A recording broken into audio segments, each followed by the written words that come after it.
Baik, Assalamualaikum warahmatullahi wabarakatuh. Perkenalkan, saya Rehan Rizky Cahyadi. Saya akan menjawab pertanyaan-pertanyaan dari teman saya terkait perpajakan. 1. Apa yang dimaksud dengan PBB P2 dan PBB P5 serta apa perbedaan mendasarnya? Kalau kita bicara mengenai pajak bumi dan bangunan, kesalahan yang paling mendasar adalah menganggap bahwa PBB ini adalah salah satu jenis pajak yang sama untuk semua objek. Namun dalam praktiknya, PBB ini dibagi menjadi dua, PBB P2 dan PBB P5. PBB P2 adalah pajak bumi dan bangunan untuk perkotaan dan pedesaan, yang mana objek pajaknya adalah tempat tinggal masyarakat sehari-hari, seperti perumahan, seperti rumah toko, seperti persawahan, dan seperti kos-kosan. Sementara itu, PBB P5 adalah untuk sektor perkebunan, pertambangan, dan perhutanan, seperti minyak gas dan panas bumi.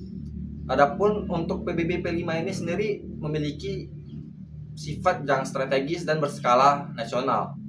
2. Bagaimana perbedaan objek pajak, pemungut pajak, dan kewenangan antara PBB P2 dan PBB P5?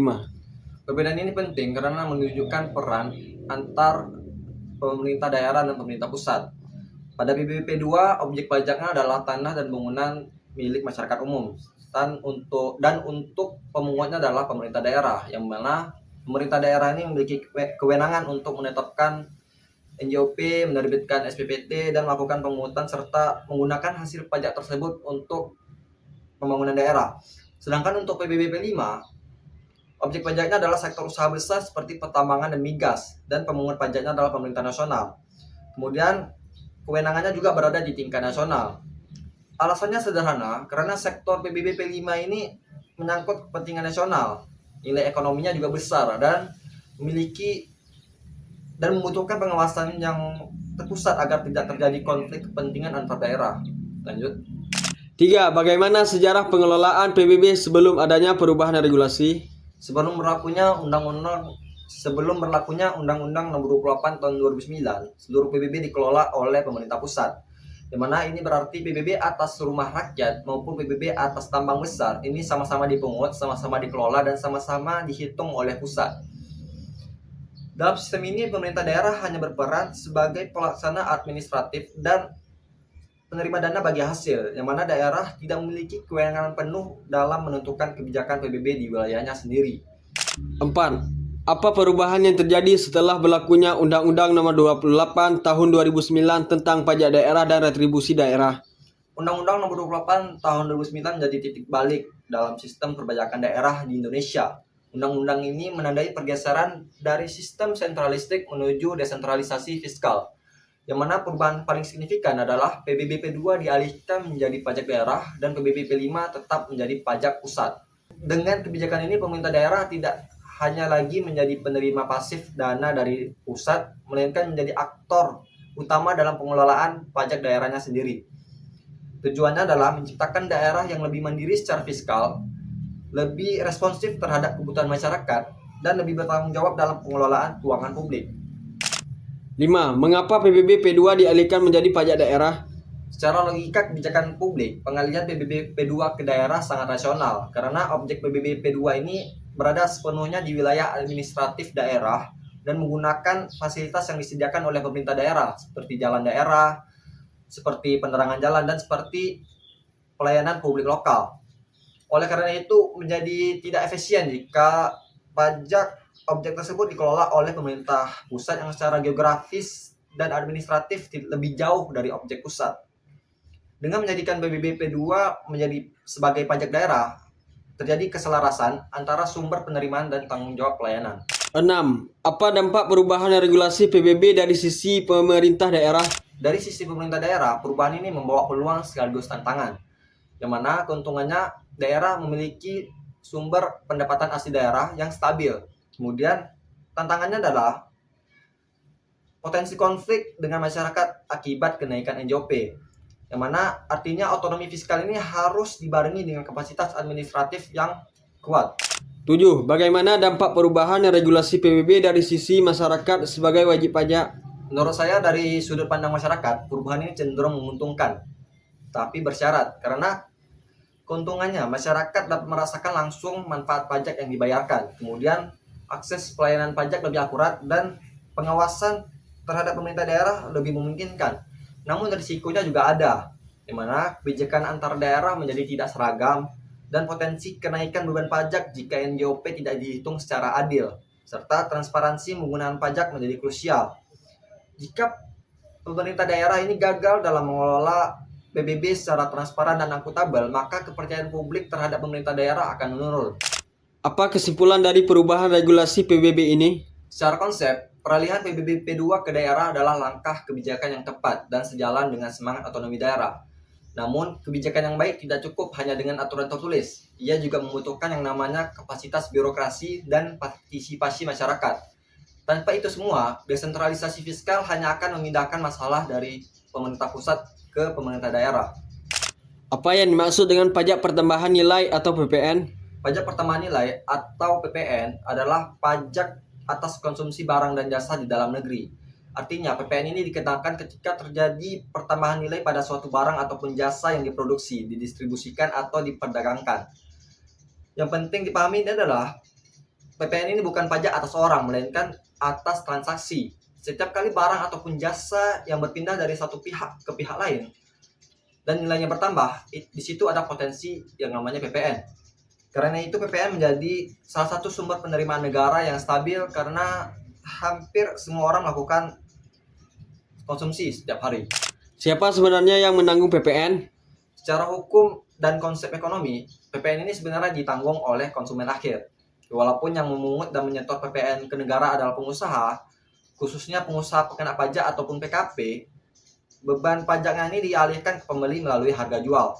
Dengan kata lain, pengusaha hanya bertindak sebagai pemungut pajak, sedangkan konsumen akhir adalah pihak yang benar-benar menanggung PPN tersebut. Inilah yang membedakan PPN dengan pajak penghasilan, karena kalau PPH ini melekat pada yang namanya penghasilan seseorang, sedangkan PPN ini melekat pada aktivitas konsumsi.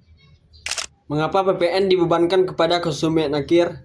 Secara konsep, PPN dirancang sebagai pajak yang netral dan tidak berlapis. Artinya, PPN ini tidak boleh menumpuk di setiap tahap distribusi ataupun produksi. Jika PPN dibebankan kepada pengusaha ataupun produsen, maka biaya produksi akan ikut naik dan harga menjadi tidak efisien dan daya saing usaha menurun. Dengan membebankan PPN ini kepada konsumen, negara memastikan bahwa pajak dipungut dari aktivitas konsumsi, bukan dari aktivitas produksi. Apa yang dimaksud dengan pengusaha kena pajak atau PKP? Pengusaha kena pajak atau PKP adalah pengusaha yang diwajibkan untuk memungut, untuk menyetor dan melaporkan PPN atas barang kena pajak atau jasa kena pajak. Seperti mereka diwajibkan untuk membuat faktur pajak, mereka diwajibkan untuk memungut PPN dari pembeli dan wajib melaporkan PPN tersebut ke negara. Pada prinsipnya PKP ini adalah perpanjangan tangan negara dari PPN. Apa yang dimaksud dengan pengusaha non-PKP? Pengusaha non-PKP adalah pengusaha yang belum atau tidak dikukuhkan sebagai PKP, sehingga mereka tidak memungut pajak, sehingga mereka tidak membuat faktur pajak dan tidak menyetor PPN ke negara. Biasanya pengusaha non-PKP usahanya masih relatif kecil atau menengah yang omsetnya masih relatif rendah dan melayani konsumen secara langsung. Mengapa batas omset PKP ditetapkan sebesar 4,8 miliar per tahun? Batas omset 4,8 miliar per tahun ini sebagai bentuk perlindungan bagi usaha kecil.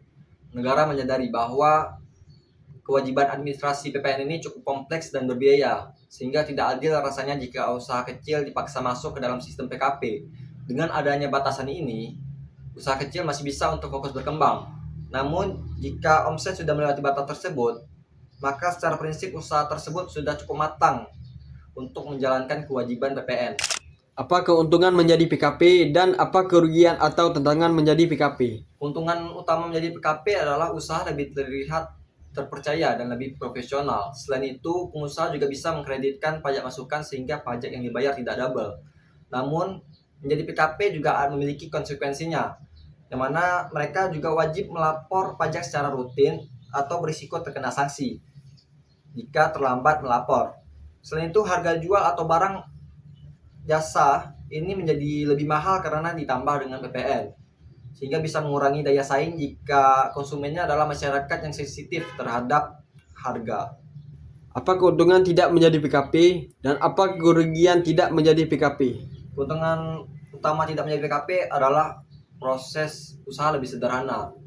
Pengusaha tidak perlu mengurus faktur pajak, tidak perlu memungut PPN dari pembeli, dan harga jual bisa lebih murah. Kondisi ini sangat menguntungkan bagi usaha yang menyasar konsumen yang sensitif dengan harga, karena pembeli cenderung memilih produk atau jasa dengan harga yang terjangkau. Namun, tidak menjadi PKP juga memiliki keterbatasan, yang mana usaha dan PKP ini tidak bisa mengkreditkan PPN atas pembelian barang ataupun jasa. Mereka juga sulit bekerja sama dengan perusahaan besar dan sering dianggap kurang profesional dalam dunia bisnis formal. Dalam jangka panjang, status non PKP ini dapat menjadi hambatan ketika usaha mereka yang ingin berkembang dan naik ke tingkat yang lebih besar. Jika Anda memiliki usaha sendiri, apakah Anda memilih menjadi PKP atau tidak? Jika saya memiliki usaha sendiri, saya tidak akan langsung memilih menjadi PKP, terutama pada tahap awal usaha. Bukan karena ingin menghindari pajak, namun ingin menyesuaikan dengan kondisi dan kemampuan usaha. Saya membayangkan usaha saya adalah usaha kecil atau menengah, seperti usaha makanan, minuman, dan jasa harian, yang mana keuntungannya tidak terlalu besar dan sangat bergantung pada harga yang terjangkau. Jika saya langsung memilih menjadi PKP, saya kemungkinan akan mengurus administrasi yang lebih rumit, seperti membuat faktur pajak dan melaporkan PPN secara rutin, sehingga itu kemungkinan akan menambah beban usaha. Selain itu, target konsumen usaha saya adalah masyarakat yang lebih mementingkan harga daripada urusan pajak. Jika usaha saya menjadi PKP, harga jual akan naik karena ditambah PPN, dan hal ini kemungkinan membuat konsumen merasa harga menjadi lebih mahal dan beralih ke usaha lain. Walaupun PPN secara aturan ditanggung oleh pembeli, namun dalam praktiknya kenaikan harga karena PPN ini dapat menurunkan minat pembeli dan dapat menurunkan penjualan usaha. Sehingga dengan tidak menjadi PKP, usaha saya dapat menjaga harga lebih terjangkau, menarik lebih banyak pembeli, dan menjaga keuntungan tetap stabil. Meskipun saya tidak bisa mengkreditkan PPN atas pembelian usaha, kerugian tersebut masih lebih kecil dibandingkan resiko turunnya minat pembeli akibat kenaikan harga jual. Mungkin sekian dari saya, terima kasih. Wassalamualaikum warahmatullahi wabarakatuh.